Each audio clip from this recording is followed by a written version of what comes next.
Hi friends, അപ്പോൾ ഗുരുവായൂർ പോയ കുറച്ച് വിശേഷങ്ങൾ കണ്ടാലോ. രാവിലെ 5 മണിയൊക്കെ ആയപ്പോഴത്തേക്ക് എണീറ്റ് ആ ഒരു രീതിയിലാണ് ഇപ്പോൾ ഇരിക്കുന്നത്. രാവിലെ എണീറ്റ് ചായയൊക്കെ കുടിച്ച് അങ്ങനെ രാവിലെ വെളിയിലോട്ടൊക്കെ ഒന്ന് ഇറങ്ങി. കാരണം ഈ ഒരു സമയമൊക്കെ കണ്ടിട്ട് കുറേ കാലമായി.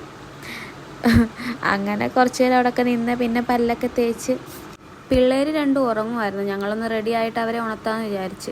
അമ്മ രാവിലെ അപ്പോഴത്തേക്ക് ഫുഡൊക്കെ ഒരുക്കി. കാരണം ഞങ്ങൾ ഫുഡെല്ലാം കൊണ്ടുപോയിട്ടുണ്ട്. പിന്നെ പിള്ളേരുണ്ടായതുകൊണ്ട് 2 ദിവസത്തെ യാത്രയാണെങ്കിലും കുറേ സാധനങ്ങൾ കൊണ്ടുപോയിട്ടുണ്ട്.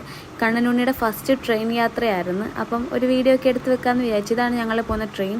അങ്ങനെ ട്രെയിനൊക്കെ വന്നു, ഞങ്ങൾ കയറി. അച്ഛൻ ഞങ്ങളുടെ കൂടെ വന്നില്ല. അച്ഛൻ പുതുതായിട്ട് വണ്ടി എടുത്തിട്ടുണ്ടായിരുന്നു. അപ്പം ഒരു ലോഡ് പാറയൊക്കെ എടുത്തിട്ട് വരാമെന്ന് പറഞ്ഞു. നിങ്ങൾ പൊക്കോളാൻ പറഞ്ഞിട്ടുണ്ടായിരുന്നു. പക്ഷേ ഞങ്ങളെക്കാട്ടി മുന്നേ അച്ഛൻ തൃശ്ശൂർ എത്തിയിട്ടുണ്ടായിരുന്നു. അങ്ങനെ കുറച്ച് സ്നാക്സൊക്കെ കഴിച്ചിട്ടുണ്ടായിരുന്നു. അത് ഞാൻ സെപ്പറേറ്റ് ആയിട്ട് ഒരു വീഡിയോ ഇട്ടിട്ടുണ്ട്. നിങ്ങൾ കണ്ടിട്ടില്ലാത്തവർ ജസ്റ്റ് ഒന്ന് കണ്ടു നോക്കിയാൽ മതി. പിന്നെ കണ്ണനുണ്ണിയെ കളിപ്പിക്കുകയൊക്കെ ചെയ്യുമായിരുന്നു. കാരണം അല്ലെന്നുണ്ടെങ്കിൽ അവന് ഫോൺ കൊടുക്കേണ്ടി വരും. ഫോൺ അത്ര നല്ലതല്ലല്ലോ. അതുകൊണ്ട് ഞങ്ങൾ മാക്സിമം അവനെ ഇങ്ങനെയൊക്കെ ഓരോന്ന് കാണിച്ച് എൻജോയ് ചെയ്യിപ്പിക്കാമെന്ന് വിചാരിച്ച്. ഞാനും ചേട്ടനും ഒരിടത്തായിരുന്നു ഇരുന്നത്, അമ്മയും ചേച്ചിയും വേറെ എടുത്തായിരുന്നു. ഞങ്ങളുടെ ബാക്കിൽ തന്നെ ഉണ്ടായിരുന്നു.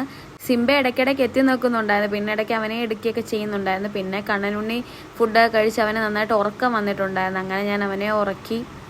നൈറ്റ് ലേറ്റായിട്ടാണ് കിടന്നത്, അതുകൊണ്ട് കുറച്ച് നേരം ഉറങ്ങിയിട്ടുണ്ടായിരുന്നു. ഇത് ഇടയ്ക്കിടയ്ക്ക് നന്ദുവിൻ്റെ കുറച്ച് കുസൃതികളാണ് നിങ്ങളിപ്പോൾ ഈ കാണുന്നത്.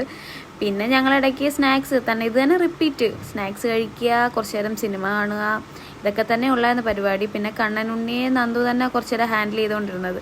പിന്നെ കണ്ണനുണ്ണി എണീറ്റ് കഴിഞ്ഞപ്പോഴത്തേക്ക് അവന് കുറച്ച് ഫുഡൊക്കെ കൊടുത്ത്, കുറുക്കൊക്കെ എല്ലാ ഫുഡും കൊണ്ടുവന്നിട്ടുണ്ടായിരുന്നു. പുറത്തുനിന്ന് മേടിക്കാനൊരു ബുദ്ധിമുട്ടാണ്, കുഞ്ഞുങ്ങൾക്ക് കൊടുക്കാൻ പുറത്തുനിന്ന് മേടിക്കണ്ടെന്ന് വിചാരിച്ചു. പിന്നെ ഗതി കിട്ടാഞ്ഞപ്പം കുറച്ച് നേരം കാർട്ടൂൺ കാണിച്ചായിരുന്നു. ഇത് അച്ഛനും മോനും ഒരുമിച്ച് കണ്ടുകൊണ്ടിരിക്കുകയാണ്. കുറച്ച് നേരം കാർട്ടൂണൊക്കെ കാണിച്ചിട്ട് നന്ദുവിന് അപ്പോഴത്തേക്ക് ഉറക്കം വന്നു. കാരണം നന്ദു നന്നായിട്ട് ഉറങ്ങിയില്ലായിരുന്നു രാത്രിയിൽ. അങ്ങനെ കുറച്ച് നേരം നന്ദു ഉറങ്ങി. പിന്നെ ഞങ്ങൾ റെയിൽവേ സ്റ്റേഷൻ തൃശ്ശൂർ ആവാറായപ്പോഴത്തേക്ക് സിംബ എൻ്റെ കയ്യിലോട്ട് വന്ന്. പിന്നെ അവൻ്റെയും കുറച്ച് വീഡിയോസൊക്കെ എടുത്ത് അങ്ങനെ ഞങ്ങളുടെ തൃശ്ശൂർ സ്റ്റേഷൻ എത്തി. അങ്ങനെ ഞങ്ങൾ ഇറങ്ങാൻ വേണ്ടി നിൽക്കുവാണ്. അതിൻ്റെ ഇടയ്ക്കൂടെ രഞ്ജു വന്നൊന്ന് ചിരിച്ചിട്ടുണ്ടായിരുന്നു. അങ്ങനെ അച്ഛൻ വന്നു. അച്ഛൻ കഷ്ടം ഞങ്ങളെ കാത്തൊരു 10 മിനിറ്റോളം റെയിൽവേ സ്റ്റേഷനിൽ നിന്നിട്ടുണ്ടായിരുന്നു. കണ്ണൻ ഞങ്ങളെക്കാട്ടി മുന്നേ അച്ഛൻ്റെ റെയിൽവേ സ്റ്റേഷനിൽ എത്തിച്ച്. പിന്നെ ഞങ്ങൾ സ്റ്റേഷനിൽ ഇരുന്നുകൊണ്ട് തന്നെ ഫുഡൊക്കെ കഴിച്ച് തൃശ്ശൂർ വരെ ഉള്ളായിരുന്നു ട്രെയിൻ. പിന്നെ ഞങ്ങൾക്ക് ബസ്സിൽ പോവേണ്ടി വന്നു.